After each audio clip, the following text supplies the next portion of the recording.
Welcome to Superangel Insights, where we share advice and knowledge to early stage startups from experts and founders like you.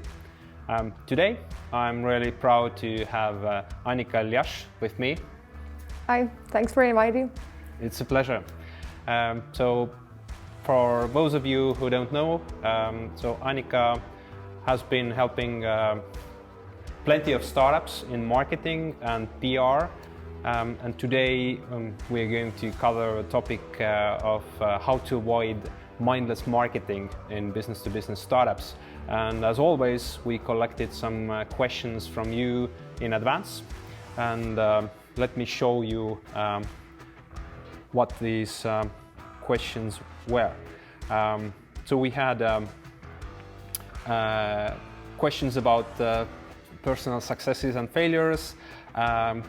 We talked about in our ads about not starting with Google Ads and the SEO. What does it mean? What are the other options? How to avoid mindless marketing? What are the top 3 things to do? How to start? And if I have an idea or startup, is there any difference if I'm B2B or B2B2C? Questions about content marketing, validating ideas or marketing channels and running experiments. How do you know? Do I have to push further, or I should quit with this idea? Syncing sales and marketing, how to make them to go hand in hand. Measuring marketing impact and building up and managing your marketing team, going to the marketing budgets, and also a question about ethics in marketing. We probably won't be able to cover everything. We'll do some selection. You can post questions in Facebook Live, so if we don't get to answering them, then we'll write responses to your questions later. So let's start with your personal successes and failures. That Planet OS is probably already well known, and you have mentioned it. But if you take from last few years, we talked briefly before that you can't name any names, but you have your personal favorites. That was good and that was awesome. We did something different. So. Actually, it's been very different now, yes, because I can't share the things with the early stage startups that I'm helping as their visiting CMO. So in a way it's confidential, but I can share that what has changed over the past 2 years is LinkedIn, definitely. So all in all, with launches today, the rule goes that there's no one big bang launch. You have to do many things in advance. You have to ideally already close clients for that specific product or feature in advance. So everything has to kind of be pre-made. And often that happens very much behind the scenes. So many things we do will not be publicly known.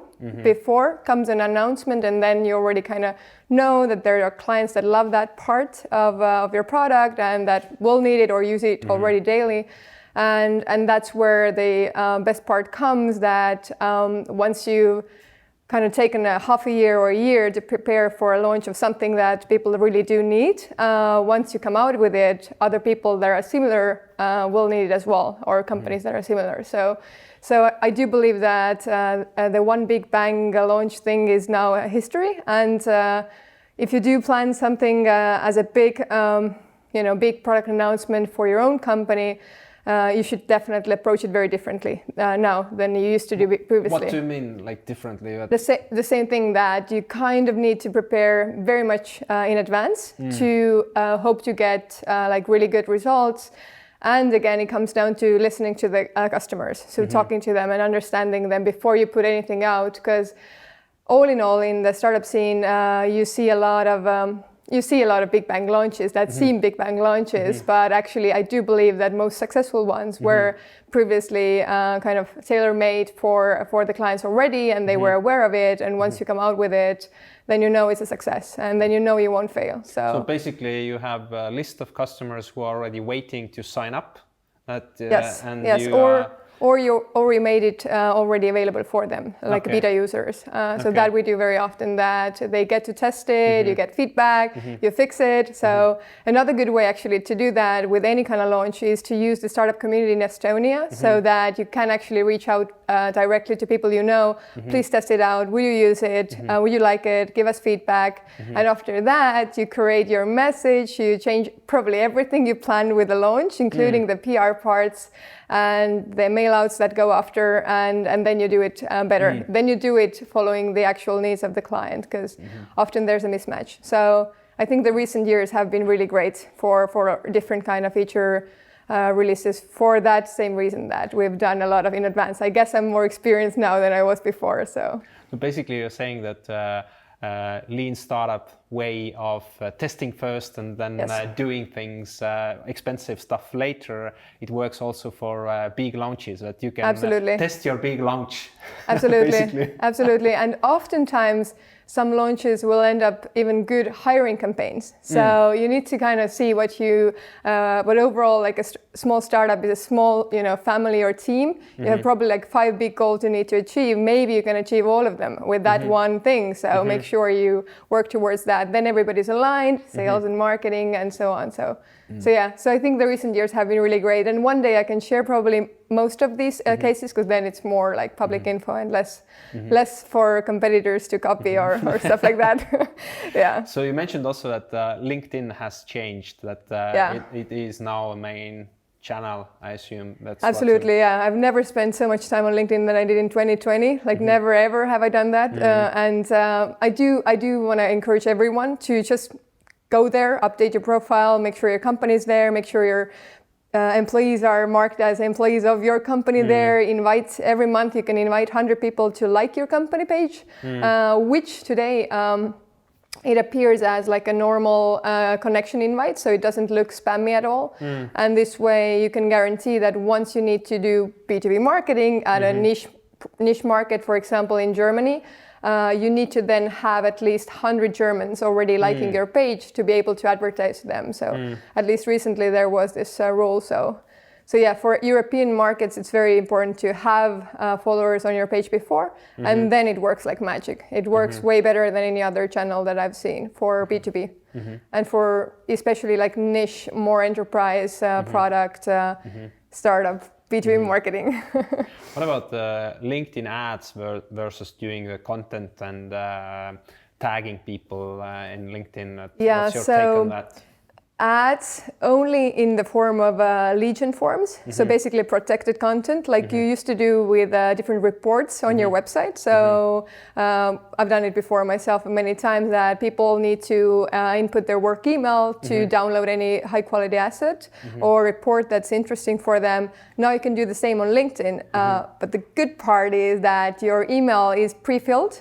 So the person actually seeing the report or any kind of data in their feed don't feel they're giving away much, right? And at the same time, you're collecting leads. And we do that with WePower, for example, still every week with different industries. It works like charm. So so legion forms, but not simple ads. I doubt they work. Maybe video, again, video content works. And of course, what you mentioned previously, this organic work, all of it, and mostly for executive positioning. So for the founder or CEO, for them to share like once a week very authentic posts about their industry, their thoughts, their plans, maybe some trends they're seeing, or even some learnings. That's the best part. Yes, that works usually. Even from the first post, you can start hearing that customers are commenting on like sales calls.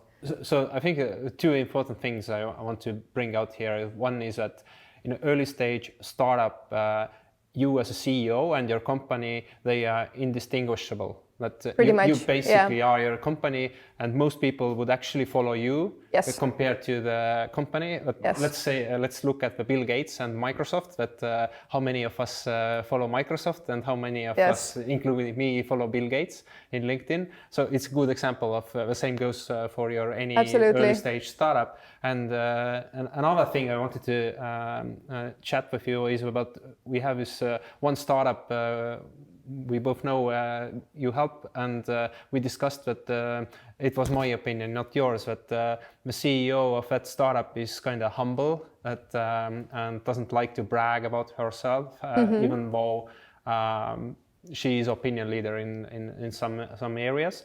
And your answer was that she doesn't have to. That you can start even if you feel that I'm not there in a position where I want to brag how great I am and I'm an opinion leader, but you can still start. So could you elaborate on how to do it? Actually, now I have 2 Superangel portfolio companies that are similar. The founders are both very humble and hardworking and don't want to at all be the face of the company in a braggy way. And the way we approach it is very content way, kind of providing value first and not even maybe giving too many personal comments at first. So going more about the industry. So what you can do to avoid bragging, definitely don't use emojis, don't go crazy on tagging people. I think that's definitely aggressive and shows a different style. And if it's not your style, you probably are likely not to do it at all anyway. But if I like tagging, then of course, go for it. But really do think I've been tagged on LinkedIn so that I didn't do anything with that. So don't tag with, don't tag just many people to get it trending. Tag the people that would actually care for the content, and then you get great response. So I think LinkedIn is really, really easy to do for any kind of people. It doesn't have to be this very elaborate, front face, braggy CEO type at all. You provide value, people start commenting, maybe you ask questions, maybe you create a discussion, and ideally you don't include any articles, so you just have it text only, and then it trends more. The key is to have many people comment. Commenting again makes it more trendy compared to likes. So it's same for Facebook now. So in your experience, does the asking questions work? It does. Okay. It does.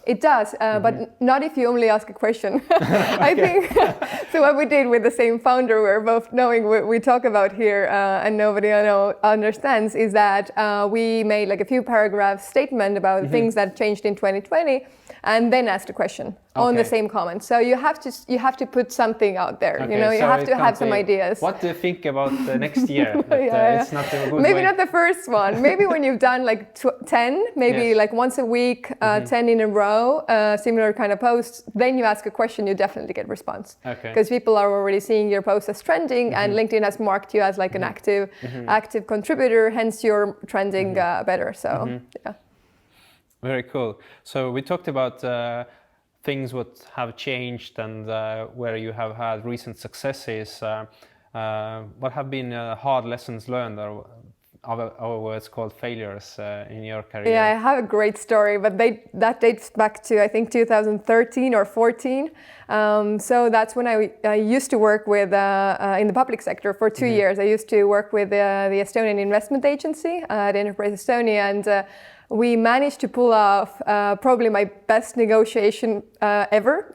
So we managed to invite the chess legend Garry Kasparov to represent Estonia in Mobile World Congress in Barcelona, and to play chess simultaneously with I think 13 tech executives, so CTOs and CEOs, including Rain Rannu, by the way. Wow.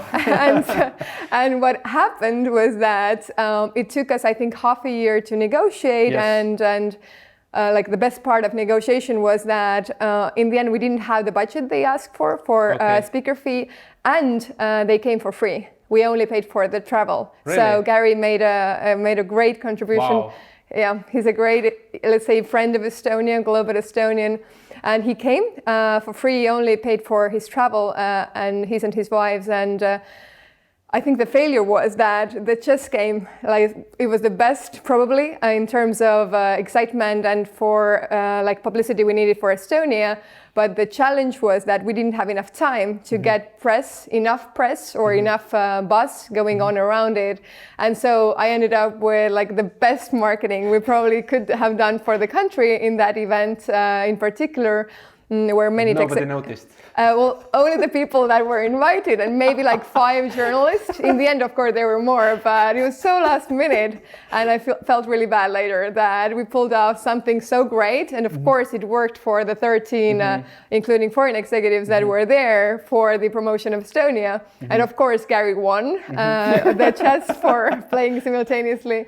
He won, but yeah, that was one of the failures. And after that, I've taken a very, like, say, stronger push on PR, understanding how much it matters when you actually pull off something that big. So which nicely gets us to the one angle what we promised to talk about, that why you think that starting with Google Ads and SEO is maybe not the smartest move for early stage startups in all the cases. So, like, you are a strong believer in PR. Would you elaborate a bit more about in what cases starting with Google Ads and SEO are not the wisest things to do? Yeah, it all depends where you are with the stage of the company. If it's like pre-revenue, already like seed stage, or nearing the A round. I think in most cases it comes to the very like simple question: do people search your company or what you're offering online? Do they search for it? And often what we see here in Estonia with technology companies that I've been working with is that nobody knows to search for it. Even if they could, like they easily could, of course you can search for anything, they don't know how to search for it. They don't know to even want it. So the challenge comes that why would I do ads or like really build on SEO if people don't know even to think of it? So you need to approach it from a different angle. And that's where, like, I think even email marketing, different kind of approaches, including LinkedIn and PR, will help. So you do need to kind of build the first awareness and demand for that product, and later on, once your team is big enough, of course, and there's an understanding in a certain like account, certain segment, then you can of course continue with other things that's probably then going to benefit as well. But there are niche companies in Estonia that probably will never need SEO and Google Ads in that sense. That still it's very enterprise, it's very niche. You do these deals very like between long negotiations between the companies. It might take 2 years to close those deals. So none of it will happen. Active sales force, yes. Just cold calling or warm calling or whatever you can pull off. And, so email marketing, it's kind of seems that it's way passed over, that it's not useful anymore. There are, of course, Outfunnel and all these other great guys. I'm a big believer in emails. I think some of my most like biggest successes in terms of I've been negotiating things happened on email. Happened on email. Of course, not in a way that I spammed people. So I don't recommend anyone to be spammy, but you can write emails that convert to whatever you need in general. So still, I think email is very good, convincing and professional, yet enough personal way to close any deal or at least get anyone on the call or whatever you need them to get to then close them in the call for your B2B product that usually just need explaining, or you need to do the demo, or you need to already somehow show it in action for them to understand what you're offering. So yeah, I think email is still very on point. I don't see it really going down, but I think that many companies are maybe just using cold leads. So what's best is of course if you're, again, this will come back to that, but if your sales and marketing works together and the sales rep has already gathered a bunch of people that they will soon approach or already approached a bit, and then you help them write these emails better. You help them include things like content pieces, use cases, case studies, reports to those emails, so that their emails don't get boring, still are like providing value, and still keep the conversation going. So there's quite a bit of work that marketing can do so that sales converts better on email and calls. Like there's a lot that marketing can do. Give me like top 5 things what the marketing can do for the sales. Yeah, so what I've always tried to do myself when I used to be full-time, but also do with clients, is that marketing should always hear and understand what clients are talking about. So listening into sales calls or even reading the emails that sales reps send. So you can read them in Pipedrive, or maybe they forward you some, so that you understand the language, especially the keywords that the clients are using. Because oftentimes, now I go in this like for longer because it's important, we use the keywords that we use about our startup, so like a feature, extension, like whatever. But the people who we sell to often are in their own industry, you know, commercial real estate or wind farms or whatever their industry is, and they speak in very different terms.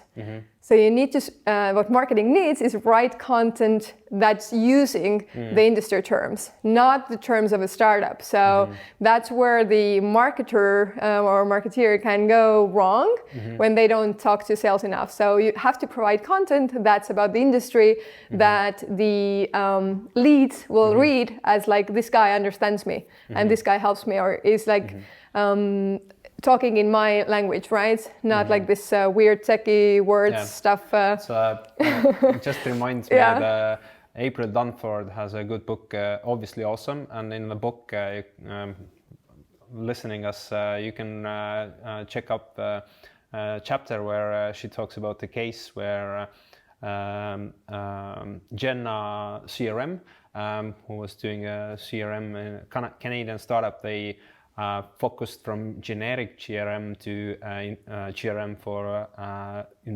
investment bankers, and how they changed the whole thing, that they started to talk about Chinese walls and all kinds of, they started to look like bankers when they went to meetings instead of other startups coming in their hoodies, and so that really giving a message that I understand your life, I know what you are, what your companies do. So but you mentioned like marketing guys kind of looking into, or like being the creepers. No. But what are the other ways of? We had one question also that if in a sales meeting some sales guys get some insight about this client's either needs or like language and so forth, how to bring it, what kind of channels to build up that this information gets to a marketing, that yes, I can make like a note into Pipedrive, but usually like there's like tons of information in Pipedrive, so it gets lost. So that often, even if sales guys are diligent enough to write it down, that it doesn't get to the right people. What's your experience how to make this connection actually work? It comes down to, again, when you hire these people, ideally you hire them already so that they work well together, or they understand each other. It's more difficult with more developed teams where maybe like then comes a marketing person and then everybody's like, why are you here, right? Or the other way around, that sales is seen like in a weirdly like, you're doing these calls, like that's weird. So I think there's a bit of a, I personally am a bit of a mix of, I think I'm a bit salesy marketing person, because I've always worked with the founders who close those deals, so they're the sales reps. So I've always been spoiled by knowing.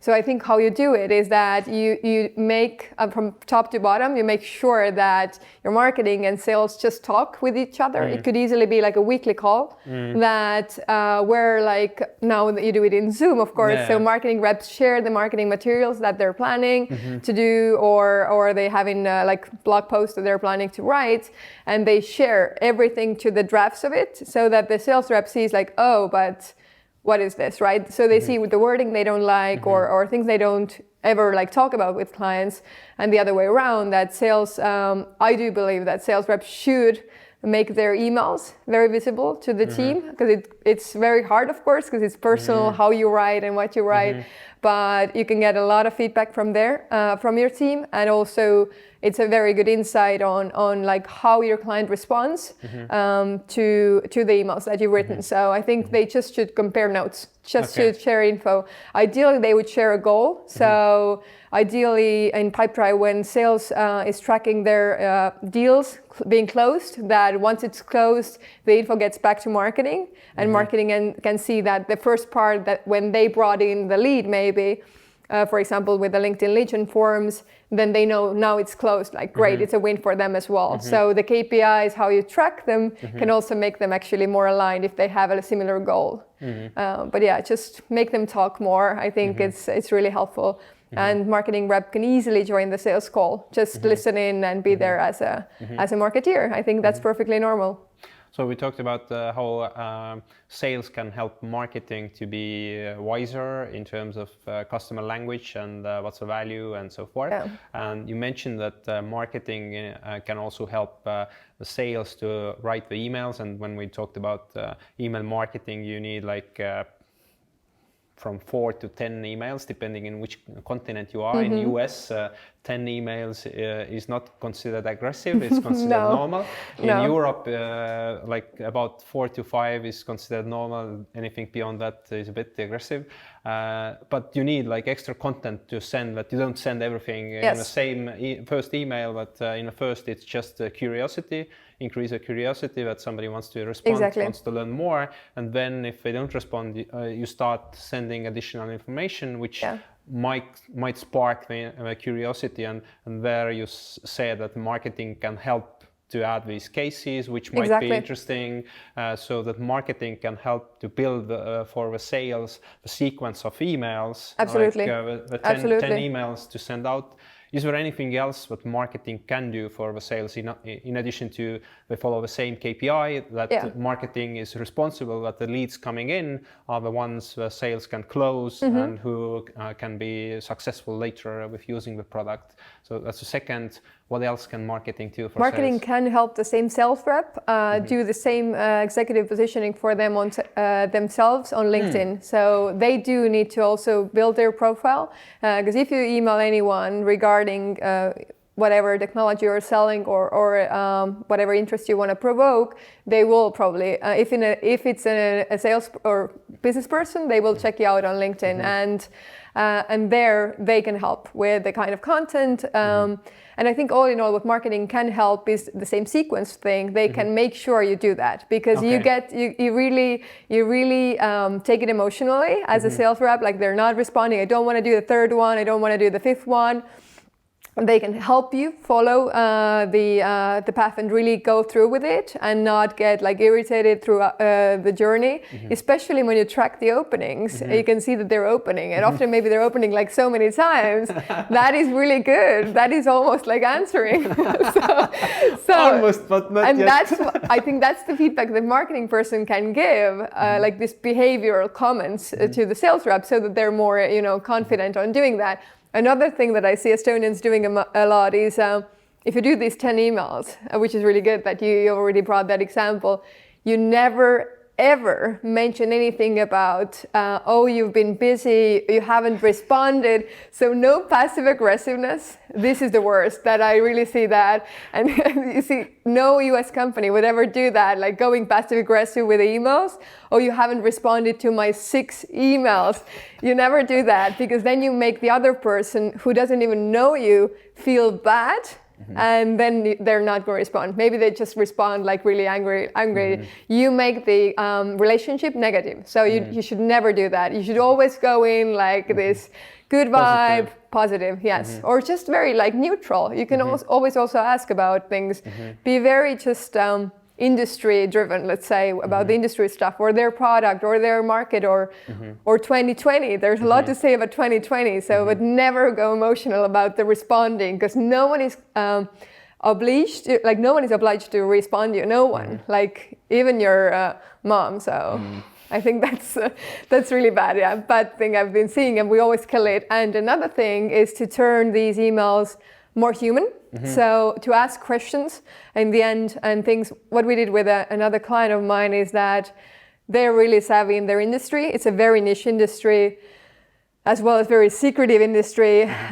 It's to do with intelligence. And what we did, we started asking questions.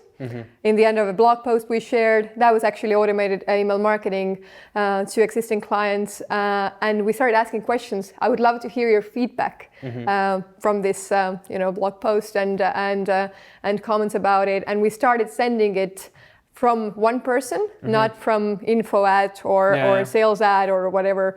From a personal email ending with a question or ending with like kind regards, they started getting responses. And they were like, wow, we never get responses because it's such a secretive industry. Now we're getting feedback, we're getting responses, we're getting thank yous. So you need to add a bit of human in there, like make it more conversational. I think everything should be made more conversational because emails are a conversation. It's like we would speak here, we would write there. So it would be like something like this that, hey, we wrote this nice overview of this and that. Yeah, I think you are in this position.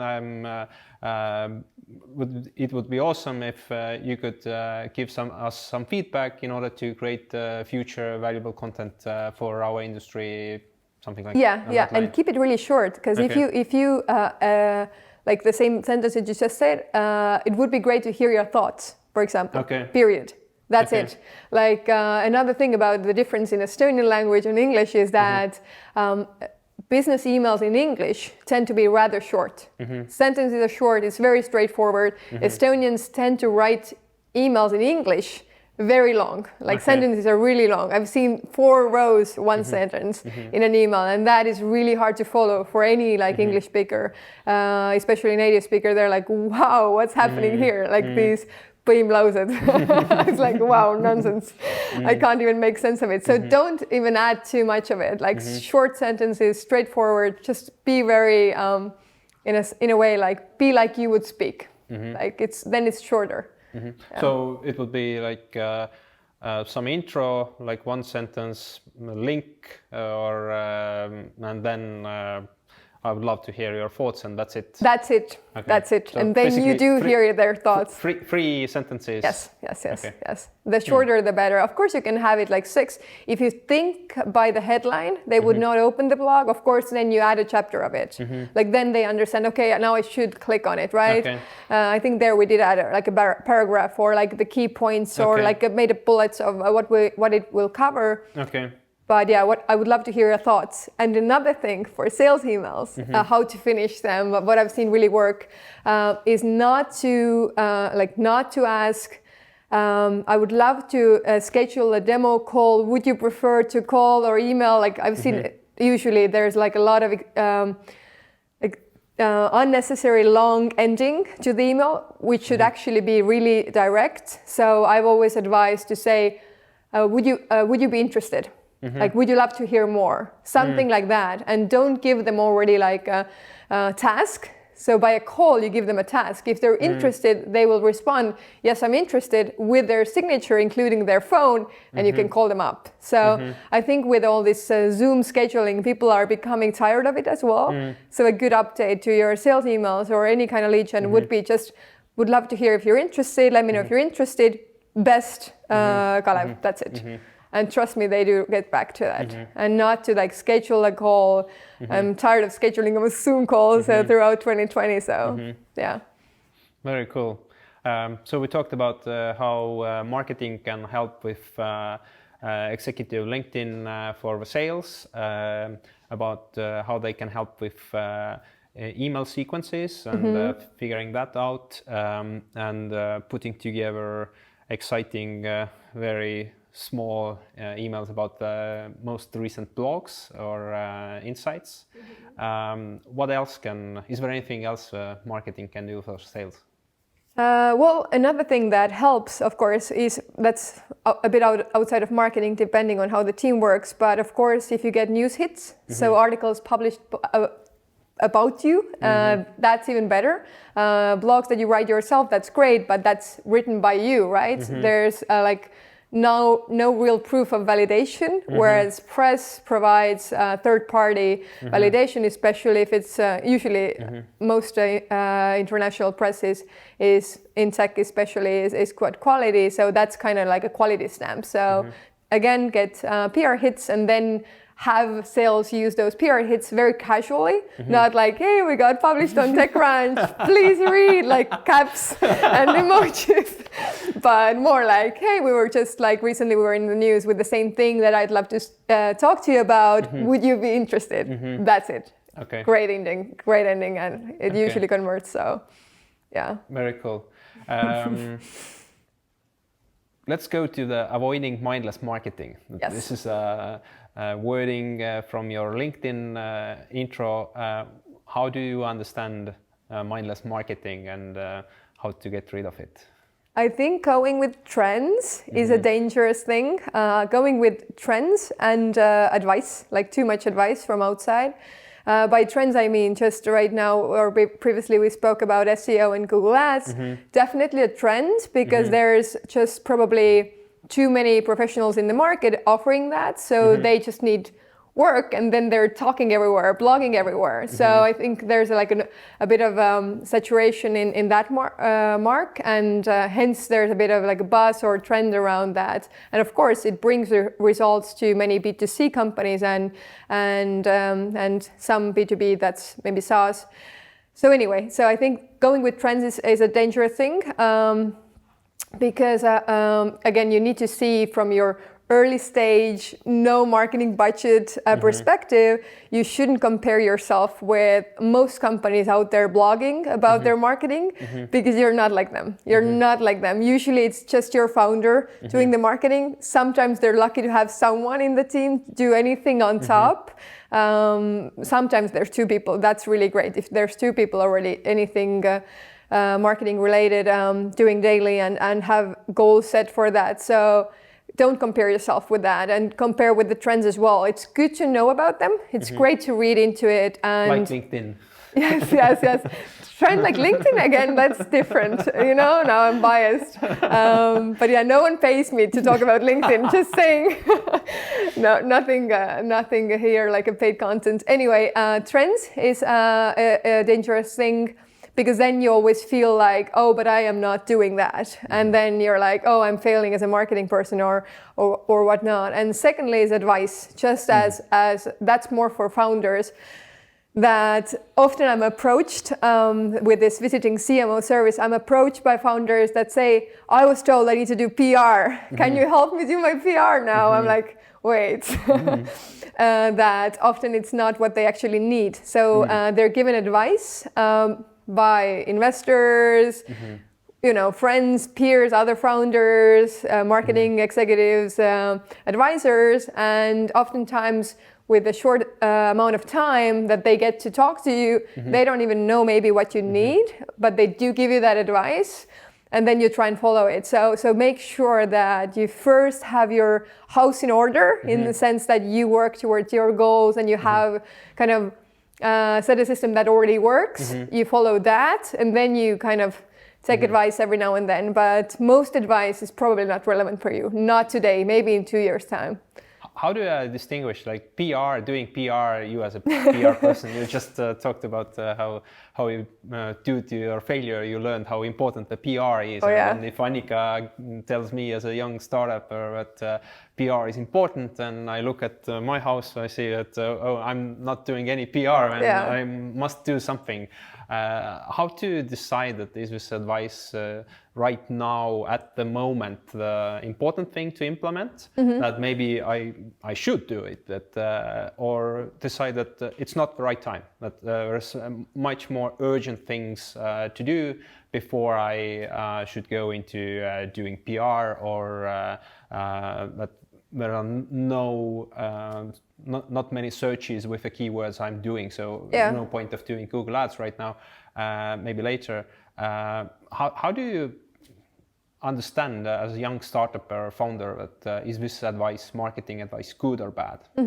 So again, know your market helps when you follow the competitors and what they're doing. So if you have any company that's in your niche, often this very niche industry, offering something that's rather new to the market, follow companies that are similar in any way to what you're doing. And you can actually, in many ways, track what they're doing online. So what I do with all the companies that I ever want to kind of browse, I go do the simple Google search of the last year, of the last month. And oftentimes with my clients, I do the search for 24 hours, recent 24 hours when you have some press coming out. So I think that you learn from competitors, you learn what's working probably, because then you know what to try. And most things that they're not doing, probably maybe they tried and it didn't work. So that's a good thing. When you see your competitors doing a lot of PR, you get to see which outlets they were published in. Those same outlets will likely publish your news as well, same reporter even. And it's likely that one day you write the text and tomorrow it's published. PR is very easy if you just follow kind of like the professional rhythm of writing to a reporter that actually cares about the subject, and then like do it in a nice and well-prepared way, that you have the text ready, visuals ready, etc. So yeah, I think following competitors and doing searches on their activity online is a very good thing. And secondly, of course, understanding the clients as well. So the more time you can spend in the environments where your clients are, like online environments, where your clients spend, so the newsletters they follow with all the clients I take on, I start following all the newsletters that I find important in that industry. I start following the newsletters of their competitors as well to see what they are sending in emails or what they're doing on Twitter. And you can track that on TweetDeck even. Tool TweetDeck.com is very good for tracking any kind of keyword trending and what's been published about it. So yeah, I think a lot of like research online is what you realize what works. And if you're new as a marketing person to the team, first thing I would do is talk with sales, and maybe it's the founder that's done the sales, and make sure that you do repeat everything that already worked. So a challenge when a marketing person comes in is that they have so many ideas about Google Ads and SEO and other great things, which often will maybe not work in this early on. And the key then is to repeat what already works. So if what works is that the founder has, searched for certain people, I don't know, in Germany in certain roles, then reaches out to them, and then you help them do that outreach better. Maybe that's your best task today. So yeah, so it has to be very, again, lean in terms of how you approach it. And when you enter to the team, what's been done before. Always repeat everything that worked, like repeat that over and over again. We had a bunch of questions about how to validate the new ideas or channels and running experiments. That yes, I see that no competitor does it, but it kind of seems obvious that in other industries they do it, it works. Why not try it? That maybe they are just oblivious. Everybody's copying everybody, and nobody's coming up with new ideas. So how do you, in your experience, how to set up this testing these new ideas with marketing people coming in? Yeah, the first person to test with it is the same person that's the client-facing person. So maybe that's the founder or the salesperson. So try and play that on them because they already have a better understanding of what the client might say to that. Like maybe it's an idea to start our own newsletter, or like. Exactly. For example, write that. So, what do they think of that? Would they think that clients would subscribe? Would they gain value of like following those news? So, first, internally validate that, and then why not do a survey? So, a thing that I again in 2020 started loving doing, also in early 2019, was surveys, like simple surveys using Google Form, and you can spin those not on your clients. But similar profile people just by a random Facebook post. You can do a quick survey, not maybe about the specific campaign you're planning, but test out messaging like that. So can I give an example, like what kind of surveys have worked well, or what kind of questions I can get answered? Yeah, we've even asked about the pricing. Yeah, so with the service that came to market more widely in Estonia as well in 2019, we tested what do you think would explaining the product or the service, what would be a fair price in your opinion? Would you pay that amount? Would you pay that amount? And who do you think is the best target group for that kind of product? Is it you or someone else? Again, what you have to be then aware is that people, in that case, it was healthcare product, they responded from all corners. some people said this service is meant for the rich, and then the other said it's meant for the poor. So again, you have to have a rather good pool of people responding, like 500,000. Then you can make assumptions, but you will get actual answers from the market. So again, like surveys are good to test. What's the motivation of, like, there's so much spam going on there, but what's the hook? Why should I answer your survey? Yeah, that's very seasonal, I learned. It's very seasonal. Most things in marketing are seasonal, actually, in terms of whatever giveaways or rewards. That campaign we did, I think, in November or January, some very cold time last year. And we gave away spa tickets just for, I think, 6 people who we had 6 awards out of all these hundreds that participated, and it worked like charm. Like we spent in total 300 on the spa, or maybe 200 even, and 120 I think on the boost, and we got a lot of insights.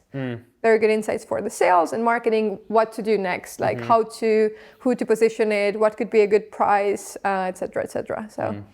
Yeah, but for marketing to test ideas, again, some things just put out there. You'll see. Like A/B testing is no-brainer. Just put it out there and see what works. And maybe ideally, if you have a good followership, first see what works organically. If anything works organically, like then if it trends organically, that will work for sure with a boosted or sponsored way. So. So.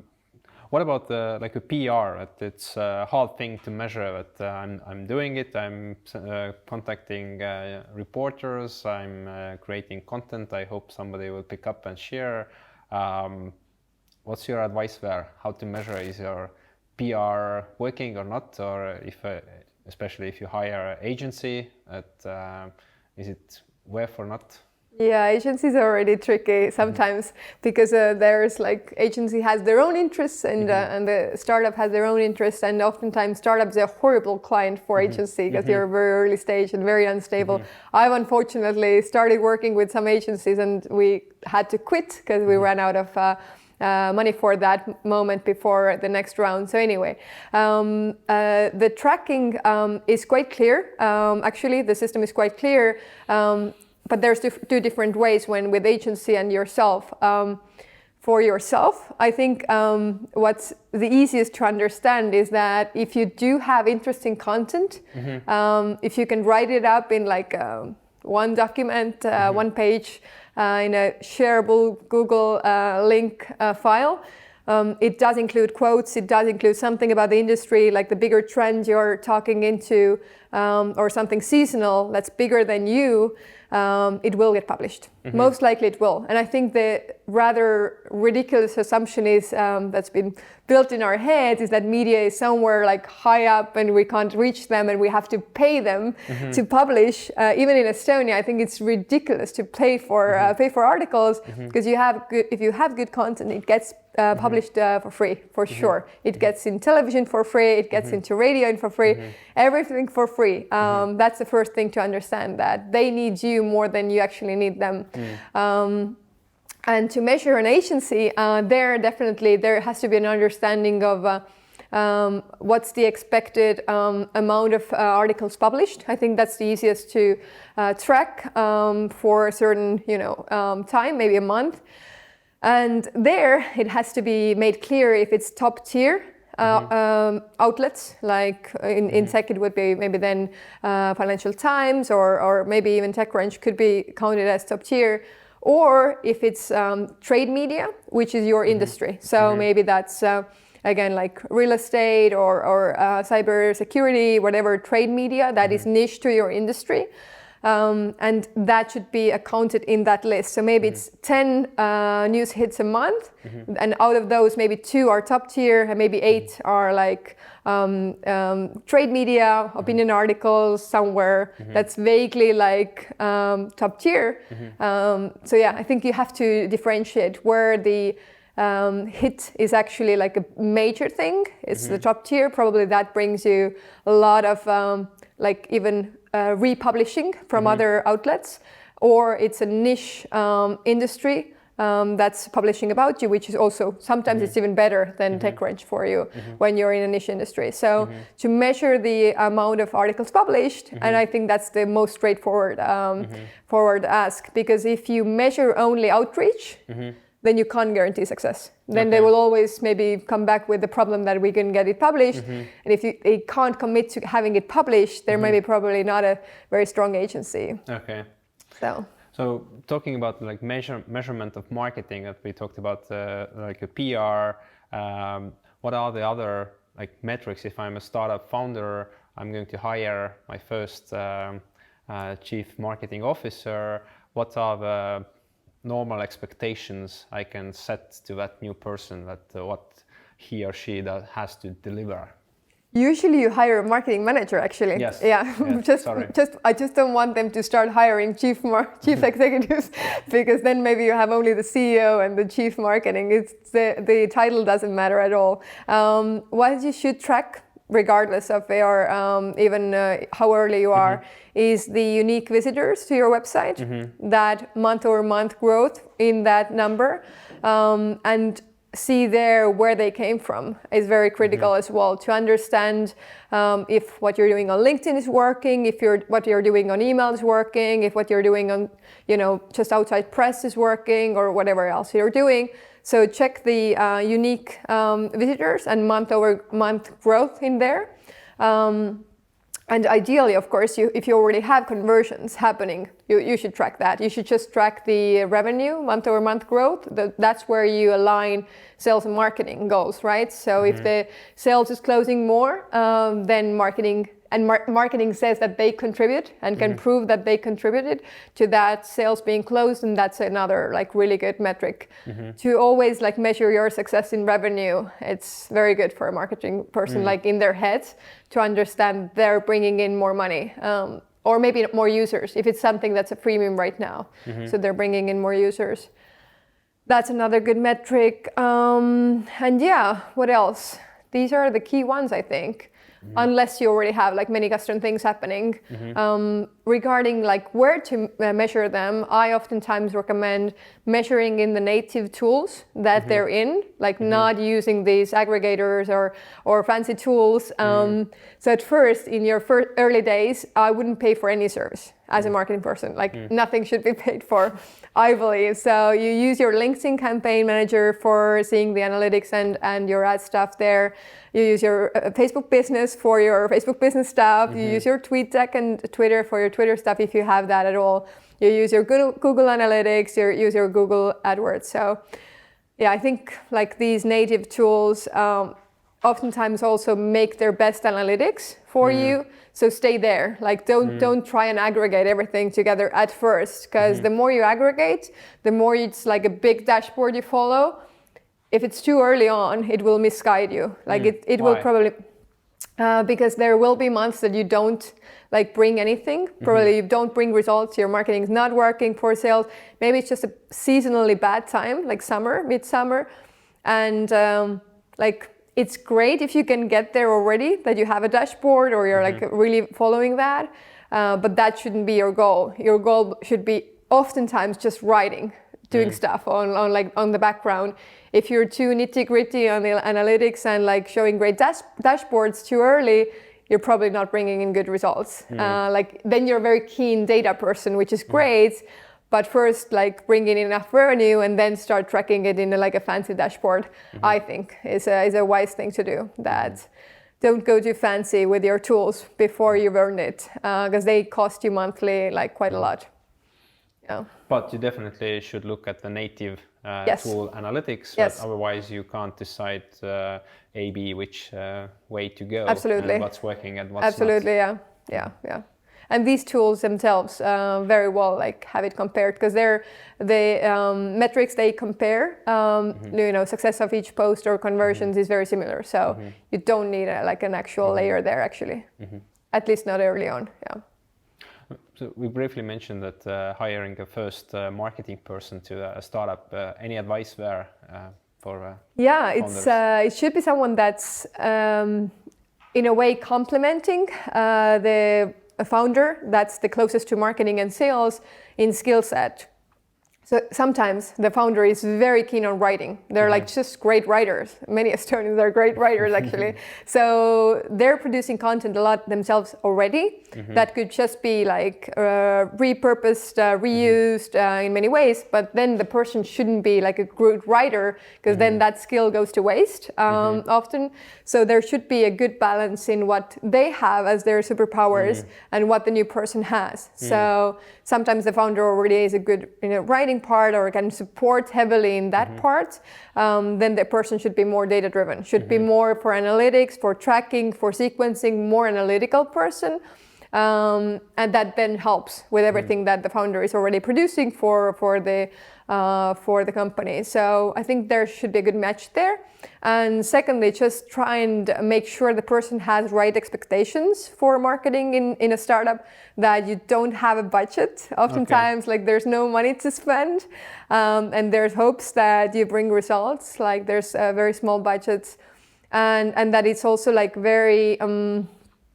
They themselves have to justify, if they come from a traditional marketing background, they have to justify why they're working at a startup that no one yet knows about, and like there's no validation it's going to work out, maybe it's too early. So it's like pride for marketing person to work with like a famous company or famous brand. So when you don't have that, you have to build that yourself. They have to be ready to build that themselves and like really own the company, but it's not given for them in advance. When they go, it's probably like guys with hoodies and just like then it's you and you have to build it. You will be the person who builds it. So readiness to work hard, I guess, again, another thing, and like not hoping it gets you fame or stuff like that. Yeah. We are quickly running out of time. Oh no. To sum it up, maybe where to start? Like we had a bunch of questions about that also, that we kind of gave some hints, but where to start? That I have some prototype. I want to start testing it out. That these were more clients than my friends or friends of my friends, and I need a more scalable model that I can't build it early on word of mouth. That it's yes, at the end of the day, everybody wants this nice word of mouth spread, but it takes time, and this magic doesn't happen on its own. That you need some active marketing activities to test it out in far like German markets with this niche segment where you need at least 100 guys in your LinkedIn. So where should you start? Like even if like before you maybe can hire somebody, you have to do this stuff yourself in addition to everything else. What could be a good hack that it's more good in the beginning, because it is a hack. I wouldn't recommend later that to be your strategy, but to there's many ways to get those leads. So to get people in those positions, in those companies, and their emails that you think would be the buyers of that, maybe in Germany, and you just reach out to them with a very short email, the one that you also brought out, that the first one should be just you provoke interest, you see if there's anything sticks. Ideally, you write that email in their native language. You write that in their native language, you use whoever you know for that, Google Translate plus someone that can help you, and you see if you get response from there. I think the first thing, definitely start emailing people or start asking people, getting their faces to see if response comes to back. Because people are the ones who decide in B2B. People decide with not their own money, but their company money. So it's not what I do on my mobile while I browse, I don't know, ads on Instagram. It's very different. I decide with someone else's money. That's why I also believe more in email than I do for other channels in B2B. Do that maybe first. And then do the same Google search for similar companies that I said for the last year, for the last month. See what comes out. See where they're active, what they're writing about. Maybe like run a SEMrush or other tool on their online activity in terms of what ads they have running, where do they have backlinks, what could be the good forums and sites to also republish your stuff. Then you have like an understanding, okay, these guys are doing this much. that's where I should go, and these are their key messages they're using, right? Then you're already learning a lot from there. And yeah, I think these are good hacks at first. Very cool. Are there any books or podcasts you would recommend startup founders to read about marketing or building a business in general? Actually, what I've learned recently, what I do, and I didn't think it's weird, but I wish more marketing person now would do it, is to listen more to founders. Talk with founders. Don't talk with other marketing people. And another, like a great podcast for that in Estonia is Restart, of course, by Hendrik Roonemaa and Taavi Kotka, which I'm a really loyal listener to, that you will learn so much about the founders and their challenges, and you can then tap your marketing insight into what they're needing or what industries are happening. So yeah, I would definitely recommend more to talk with founders or just entrepreneurs in different industries. And then listen to other things outside of marketing. I think marketing people in general consume too much marketing insight, and you need ideas. Marketing. Yeah. So everything, like for the Christmas holidays, listen to something else, more inspirational things, and just gain ideas from other industries than marketing. I think is a very good overall summary. Not to consume too much of marketing and startup stuff, because the world is bigger than that.